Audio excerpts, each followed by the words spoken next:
జై friends, welcome to my channel. నేను మీ రవీందర్ సిఆర్పిఎఫ్ని.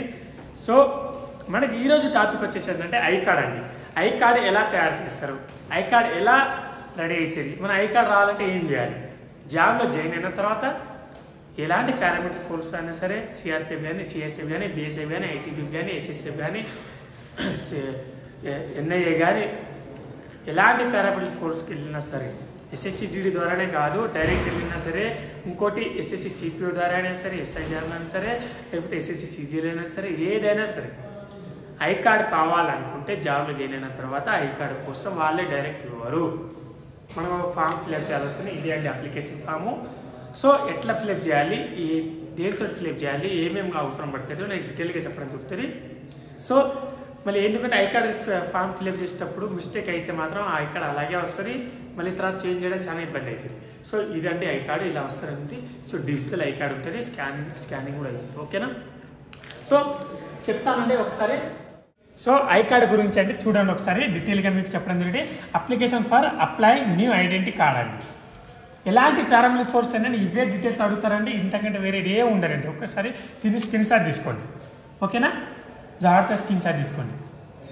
దీనికేమైనా మన ఛానల్ షేర్, లైక్, సబ్స్క్రైబ్ చేయండి. మీకు టోటల్గా ఫోర్స్ సంబంధించిన ఎలాంటి ఇన్ఫర్మేషన్ అయినా సరే కామెంట్ చేయండి, నేను తప్పకుండా మీ వీడియో రూపంలో చేయడం జరుగుతుంది. ఫోర్స్ అని కాదు, బయట ఏమైనా సరే. ఓకేనా? చూడండి ఒకసారి. ఫస్ట్ సీరియల్ నెంబర్ అండి, సీరియల్ నెంబరు 1.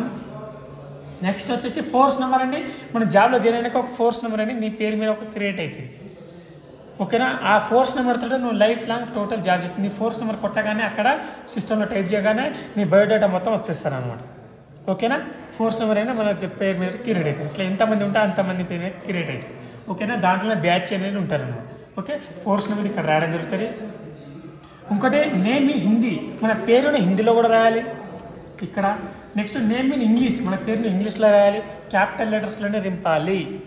ఓకేనా? ఓన్లీ క్యాపిటల్ లెటర్స్, మిస్టేక్స్ కావద్దు. ఇక్కడ మిస్టేక్ అయితే ఇక ఐ కార్డు కూడా మిస్టేక్ అవుతుంది. ఓకేనా? నెక్స్ట్ ర్యాంక్ ఇన్ హిందీ, మనం ఏ ర్యాంక్లో ఉంటాం. కానిస్టేబుల్ అయితే సిపిజిడి, సిపిఐజిడి, ఎస్ఐ అయితే నిరీక్షణ జీడి, ఏఎస్ అయితే సా నిరీక్షణ జీడి, ఇట్లా హిందీలో ఉంటుంది. ఇంగ్లీష్లో అయితే సిటీ జీడి, sub inspector, assistant sub inspector, inspector అని చెప్పేసి ర్యాంక్ ఉంటుంది. ఇక్కడ రాయాల్సి వస్తుంది. ఏ ర్యాంక్ వస్తే ఆ ర్యాంక్, మీరు ఏ జాబ్లో ఏ ర్యాంక్ తోటి జాయిన్ అయితే ఆ ర్యాంక్ తోటి. ఓకేనా? Card number required to fill it by printed cell, అది వాళ్ళే ఆటోమేటిక్ ఉంటే వాళ్ళే ప్రింటెడ్ సెల్ ఇస్తారు. బ్లడ్ గ్రూప్ అండి, మనం బి పాజిటివా, ఏ పాజిటివా, ఓబియా, ఓసియా ఏంటని చెప్పేసి మన బ్లడ్ గ్రూప్ మనం రాయాల్సి వస్తుంది. ఓకేనా? నెక్స్ట్ కార్డ్ హోల్డర్ ఫోటో అండి. ఇక్కడ చూడండి జాగ్రత్త. Photo upload photograph following format photo size 7 to 100K 110 KB, 70 to 100K 110 KB and 33 mm into 30 mm మనకు ఫోటో సైజ్ అనేది ఉండాలి కంపల్సరీ. చూసి ఇస్తున్నారు కదా photo size. Passport size 23 mm into 30 mm, passport size చిన్నది ఇవ్వాల్సి వస్తుంది, దీని మీద అతికించాల్సి వస్తుంది. ఓకేనా? అది మనకు వర్ది పాస్పోర్ట్ సైజ్ అనేది సివిల్ది కాదు, వర్దిలో. ఓకేనా?